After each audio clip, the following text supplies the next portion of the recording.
Welcome to Be Less Stupid. I'm your host, John Hotchkiss.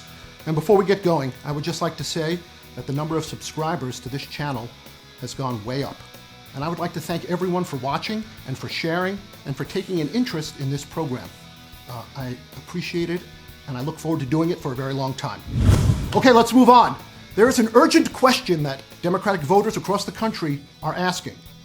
When can I take off this stupid pink hat? Well, that and why does Trump's base continue to support him? Over the last 2 years, I've spent a lot of time undercover at Trump rallies and at other GOP events, talking to both Trump's hardcore base and other GOP who just support the president's politics and policies. I've read a lot, taken a lot of notes, and listened to experts in psychology, human behavior, and decision making. And I think I've got a few answers to the question that we're all asking.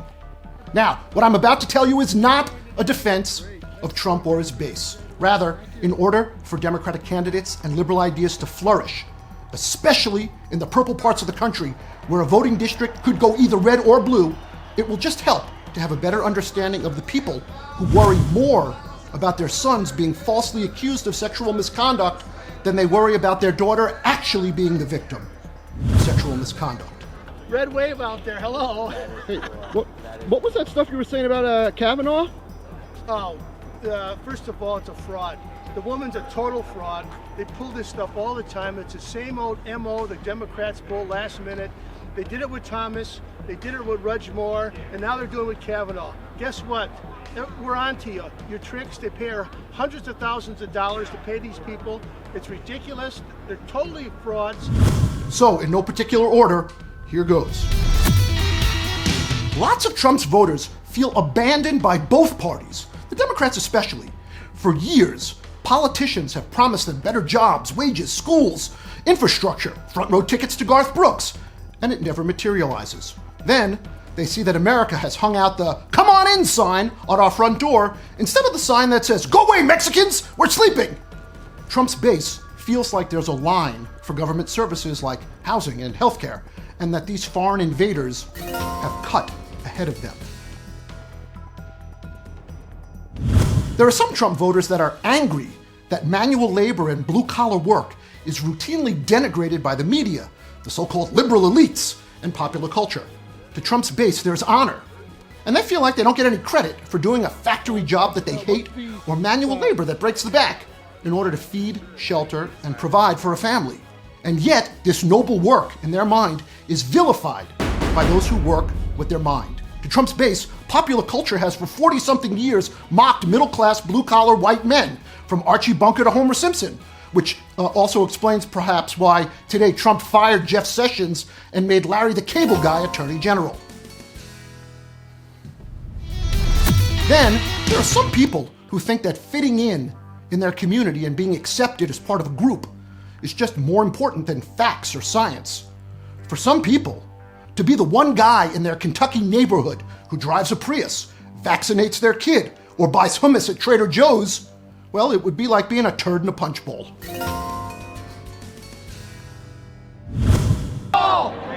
that wall! Build that wall! Build that wall! Build that wall! Build that wall! Build that wall! For some people, there are some decisions that we make that are just extremely personal. Voting is one of those decisions. Trump 45, suck it up, Buttercup t-shirts.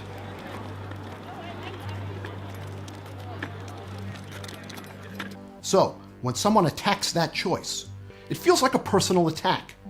Trump hates! Trump hates! Trump hates!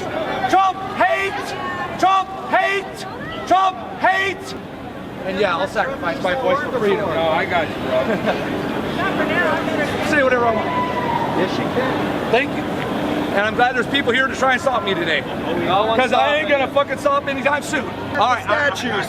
Because guess what? The communists in this country want to take down the statues first. They want to erase history like George Orwell all fucking warned us against.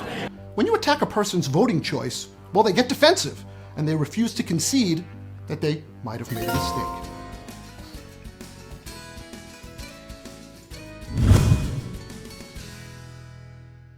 There are some Trump voters that fear demographic changes across America will relegate them to an even lower position on the economic, social, and cultural ladder.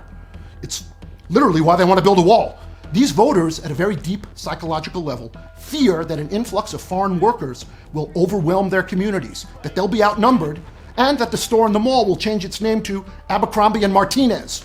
They are afraid that their dominance in society is under attack, and well, they just don't have the psychological skill or inclination to adapt to change.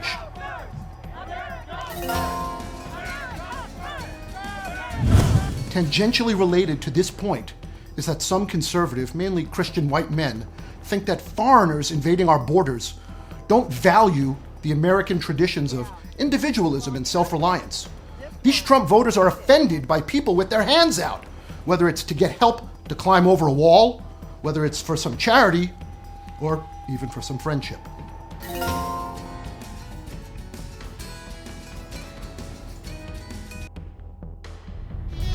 Some Trump voters fear that a massive influx of low-skilled labor can easily be taught whatever skill it is that they have, and that they will soon be replaced by foreign labor willing to work for less money.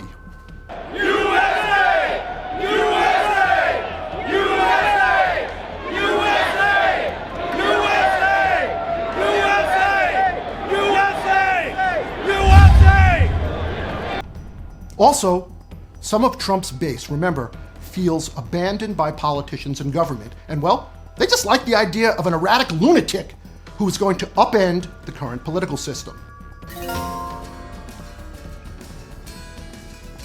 And look, there are some in Trump's base who are just, well, flat out racists. They don't like brown people or black people or gay people or the transgendered or Jews. And well, Trump speaks their language. I think there's blame on both sides, and I have no doubt about it, and you don't have any doubt about it either. You know, they have a word.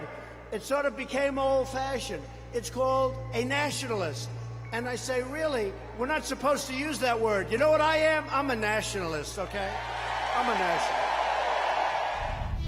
And finally, there are some in Trump's base who believe that God is making America great again through an imperfect orange con man. You have a message for Democrats as the election approaches? Yeah, believe in God, family, and the Second Amendment, and support your President Trump. We have never seen a man do what he has done. This guy is from heaven. This guy is God's gift to earth. It's a simple way of putting it. You'll never find another Donald J. Trump in this lifetime. And like any true believer, when the media and elites seek to embarrass their Cheeto Jesus, it only confirms their conviction that they are a besieged minority with none other than God on their side. Anyway, there you have it. Thank you for watching this episode of Be Less Stupid. I really appreciate it. I look forward to seeing you the next time. Please follow us on Twitter. You can go to our website. I suppose you can do that. I encourage you to subscribe to our YouTube channel. I think the subscribe button, well, you'll have to trust me. It's going to be somewhere over here. It might be over here. I'm not sure. But anyway, subscribe to our YouTube channel. And that's it. I'll see you next time on Be Less Stupid.